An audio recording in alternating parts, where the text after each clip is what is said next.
Welcome to everyone joining me today. I am Dr. Stephen Lewis, a pianist, composer, and private music teacher living in Portland, Oregon. I hope everyone watching this video today is healthy and safe during this extraordinary time. I would like to thank Susan Todd, Selena Manson, and the OMTA for asking me to present this webinar to all of you. I will be sharing with you my experience in teaching lessons remotely via the internet, something I've already been doing for several years. My hope is to translate my experience into concrete advice that can help you to also teach your students remotely. If you enjoyed my video today, please consider subscribing to my channel on YouTube. I plan on continuing to post videos on teaching the piano, music in general, along with select performances of mine. In today's webinar, we will begin with this pre-recorded video. After the video is completed, then I will be online at our Zoom meeting where I can help answer your questions and facilitate discussion. You can find the link to our Zoom meeting in the description below this video. While watching this video, YouTube allows for you to add live chat messages. Please feel free to do so. It can help me prepare to answer questions that come up during this video. In this video, I will describe necessary and ideal equipment for successful remote lessons, along with ideas on proper setup for that equipment and applications to use for video chatting. I will also address how your students and their families should set up on their end. Finally, I will talk about some adjustments to teaching approaches and methods that I find helpful when teaching remotely rather than in person. First, let's look at necessary equipment for teaching remote lessons. Of the 4 primary options for video chatting, that is being a laptop, a smartphone, a tablet, or some kind of desktop computer, the most flexible is a laptop. It's important that the laptop have a built-in video camera or that you attach a decent external video camera to your laptop. A tablet, whether an iPad or some other brand, is also an excellent computer to use for remote lessons.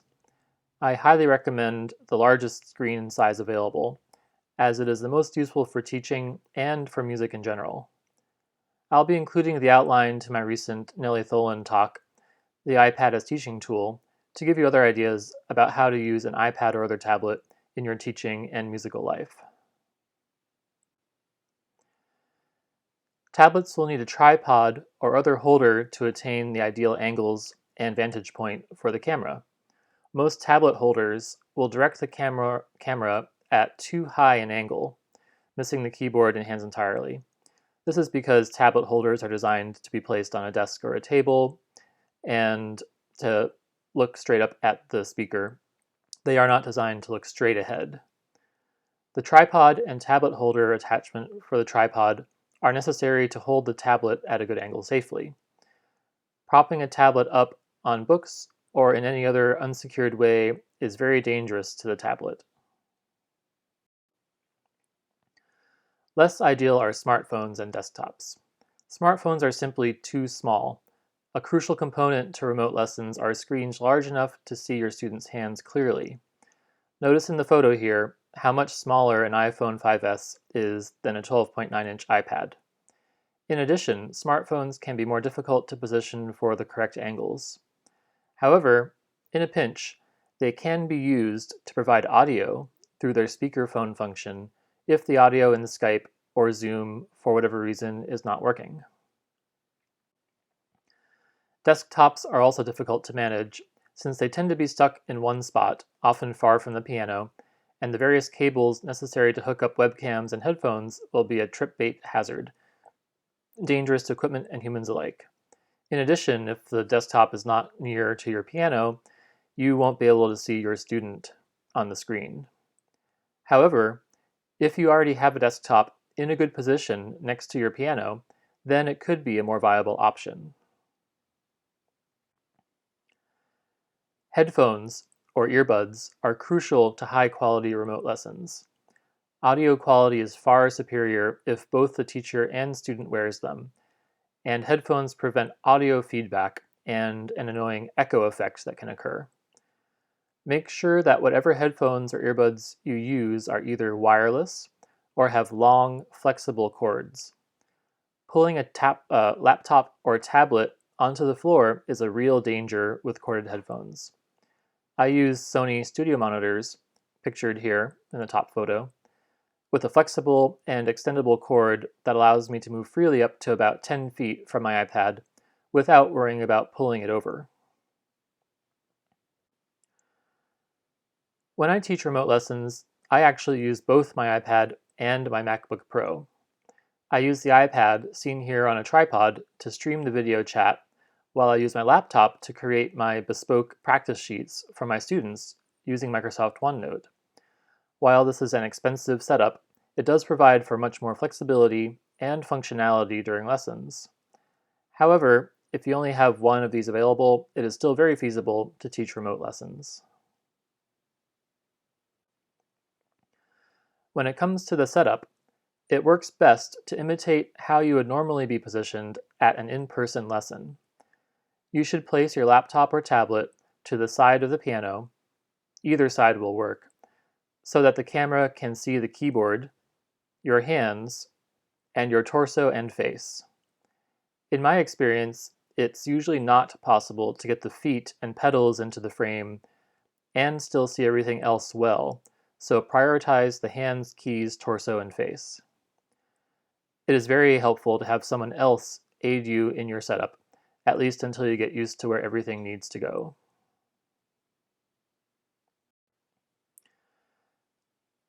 There are a number of apps for video chatting. It is important to make the best choice for remote lessons. Many video chatting apps are specifically designed for the spoken human voice and have software that tries to eliminate noise. Unfortunately, the piano itself here counts as noise. There are also apps that give more control over how the sound works, though these apps with the most control are also the hardest to learn and to use. The best apps overall, in my experience, are Skype and Zoom, with Skype by far the easiest to use for both teacher and student. It is also extremely widespread, so it is likely your students and their families already have an account on Skype. Skype offers the best basic balance of ease of use with quality of sound. Skype includes audio setting control that let the piano sound be heard more clearly. In Skype, you can also use text chatting with your students during the lesson and send them files such as annotated score files, pieces, or even audio recordings during their lesson. Skype allows you to schedule meetings in advance, and you can even record audio and video messages for your students in Skype, which can be convenient for short demonstrations of pieces or techniques. These can be recorded at any time, not just during your lesson. Zoom, an app that is growing greatly in popularity due to the COVID-19 pandemic, is a video chat option that has much finer control over the audio settings. It is more complicated to learn than Skype, and proper setup includes adjusting the audio settings on both ends, yours and the students. This often serves as a barrier. Zoom, like Skype, offers useful functions like text chatting, sharing files, scheduling in advance, and recording messages. You can also record your entire lesson through Zoom so that your students can access it later on if they want. Two other common video chat apps include FaceTime and Google Duo. FaceTime is extremely easy to use for Mac users, but its sound quality is the worst for piano lessons of all the apps that I know. Google Duo I have not tried, but its audio settings appear quite limited, which does not bode well for transmitting piano sounds over the ether. To use Skype, first you will need to download it if you do not already have it. You can search for the Skype download on a search engine like Google or DuckDuckGo, go to Microsoft's website to locate Skype, or follow this link, and I'll make the PowerPoint slides available to everybody who would like them. After installing Skype, you will need to create an account. This is a free account. If you already have a Microsoft account, then you will use that account and will not need to create a new one. Next, you will need to search for your students' contact info or have them add you. Be in good touch with all your students in case they need to follow these steps to create their own Skype accounts as well. I highly recommend running a trial call with a friend or family member to test out all of your settings in Skype, as well as your setup at your piano. Please make certain that this person is not on your same home internet connection, as this will greatly skew the results of the video. And finally, one common option in Skype under video settings that is worth changing is the blur background option. This can often be nice if you're having a face-to-face conversation with somebody. However, for piano lessons, you need to turn that off so the camera can show the student's hands clearly.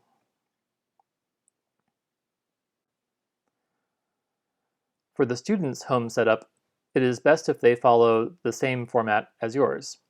Laptops or tablets are ideal.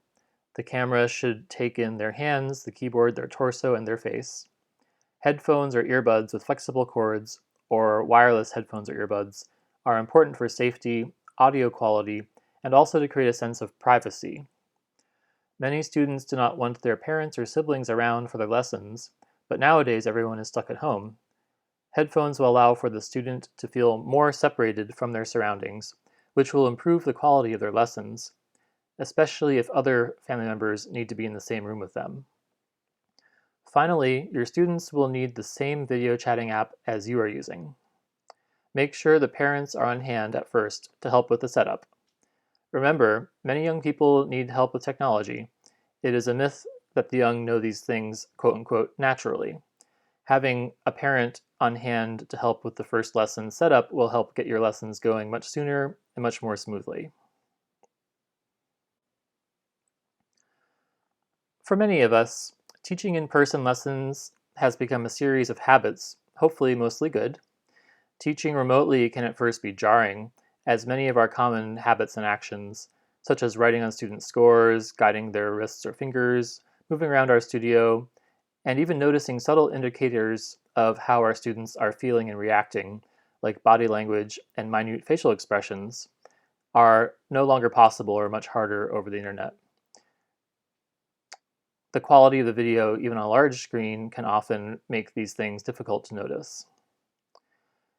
Here are some of my observations about what adjustments to make to teaching methods when lessons are taught over the internet.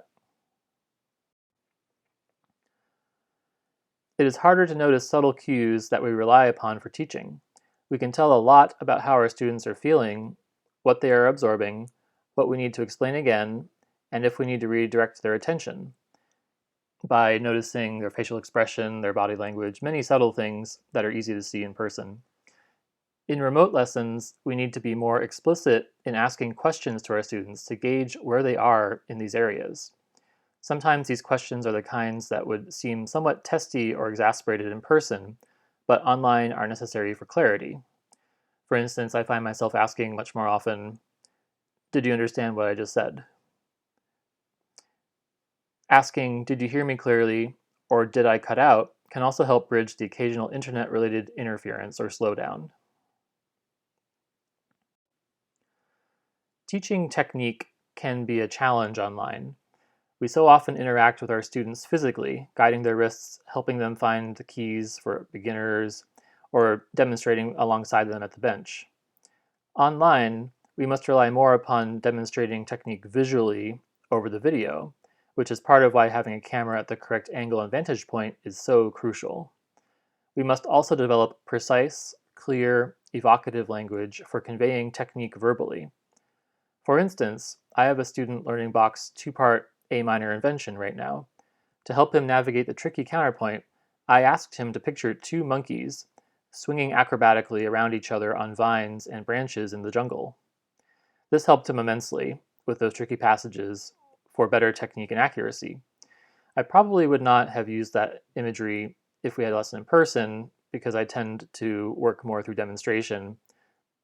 However, these experiences of teaching remote lessons are helping remind me the power of imagery.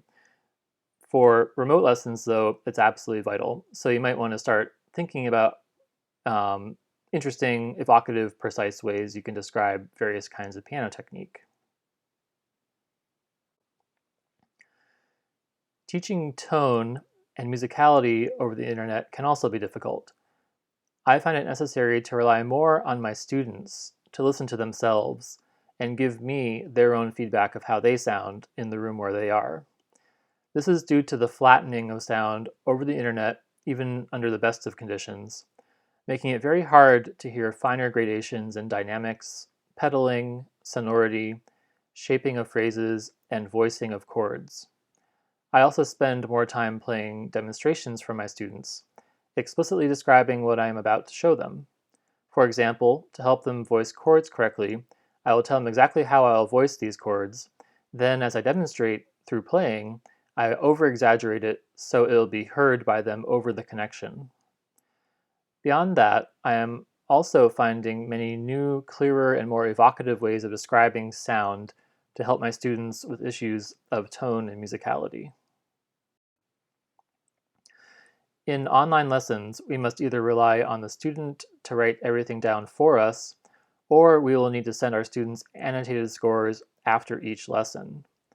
I find the former easier to manage, and it helps my students develop a better understanding of the score and how to navigate around it through the very precise instructions I give them to locate various areas where I want them to write things down. Just like with technique, musicality, and tone, it is crucial to be extremely specific in describing to our students what and where to write. For example, it is too vague to say, mark that B flat with 4. Even though in person this could work well combined with a gesture or a look from us to show the students where we mean. Instead, in remote lessons, we should say something more like, in measure 7, write the number 4 above the B flat in the right hand, the B flat that is the second 16th note inside of the third beat. This might seem like quite a bit too much information, but over the internet, it's really important to be that precise in detail to help students write things down in the correct spot. As I mentioned earlier, the other alternative would be to send your students annotated scores after each lesson with all the updates to fingering, expressive markings, reminders, all that kind of stuff. For practice segments in music, you can also ask your student to mark them into the score themselves, again being extremely precise, or again send them a PDF of practice segments. I do this each week for my students by sending them a specially made practice sheet using Microsoft OneNote. You can read more about that and other ways in which you can make use of a tablet, if you have one, in the notes from my talk on the iPad as teaching tool. For adapting writing work such as theory, composition, music history, and for listening assignments, I typically find these types of content don't work as well in online piano lessons as they do in person. Instead, I will typically send assignments as PDFs to my students to work on during the week. I ask them to send me a scan of their completed work before my lesson with them so I can look it over. I also plan to create more videos for content that many of my students are learning about, such as how to play scales correctly, spelling chords and scales, practicing strategies, or information on pieces or composers' lives. It is relatively easy to make your own videos, especially if you already have the setup described above for teaching remote lessons. Laptops and tablets can record video and make editing it relatively easy with programs like iMovie or even QuickTime. In addition, those of you who have access or are members of the Multnomah County Library, they have an online resource that's simply amazing. It's called lynda.com, it's Lynda with a Y, and it's a repository of a whole bunch of professional level tutorials on how to use various computer programs, such as Adobe Creative Suite and sound editing programs, video editing programs, Microsoft Office programs, pretty much any program you can think of. And it's available all for free through our library. And if you're interested either in making your own videos or designing better handouts for your students, or even taking some courses on how to run a small business, which technically I guess we all are, then this is an amazing resource. I think normally it would cost $45 a month if you bought it individually. So especially now that you might have more time on your hands, that can not just help you with your teaching and your career, but also give you something really fun and engaging to do. So again, that's lindo.com, and I'll include a link down in the video description for you to check that out more. Once you're used to teaching via Skype or Zoom, it is easy to expand into hosting masterclasses or syllabus exams online using those same services. Oftentimes those are run pretty much like a lesson, so you could have the teacher or the examiner on one end of the call and the student on the other end. And you can even set up multi-person calls if you want to be there as well. For studio recitals, Zoom can work really well as long as the event is 40 minutes or less in length. In Zoom, you need a paid account in order to host a meeting with more than 3 people for longer than 40 minutes. And the rates are fairly high, so I recommend instead trying to keep things to the 40-minute limit. However, there's no real limit to the number of people who can be in that meeting. I also recommend having students pre-record their performances. This is an alternative idea for hosting studio recitals. Instead of having them perform live, you'd have students pre-record their performance, audio and video, and then you can collect all of the videos and then compile them, say as a YouTube playlist, or if you have some video editing chops, you can combine them into one video file to post on YouTube or Vimeo or even on Facebook Live. And then at a set time, you can have everybody tune in to watch your studio recital together, much like you're doing right now with this video. This method prioritizes having much higher video quality, higher audio quality, and there's much lower risk of a slow or faulty internet connection marring people's performances, because the video would already be a complete file and people could watch it again if they like, and it just would be more stable. However, having a live event can sometimes feel better for studio morale and cohesion and everything, so both are good options. I hope this video has been helpful to you and sparked your own interesting ideas. We are fortunate to live in a time where technology allows us to run music lessons remotely quite successfully, and the technology and approaches I've talked about today are only scratching the surface of what is possible. I encourage you all to experiment and be imaginative to find what works best for you and your studio. If you enjoyed this video and would like to see more by me in the future talking about music, the piano, teaching, and my performances, then please click the subscribe button to follow me. Now we'll switch over to our Zoom session.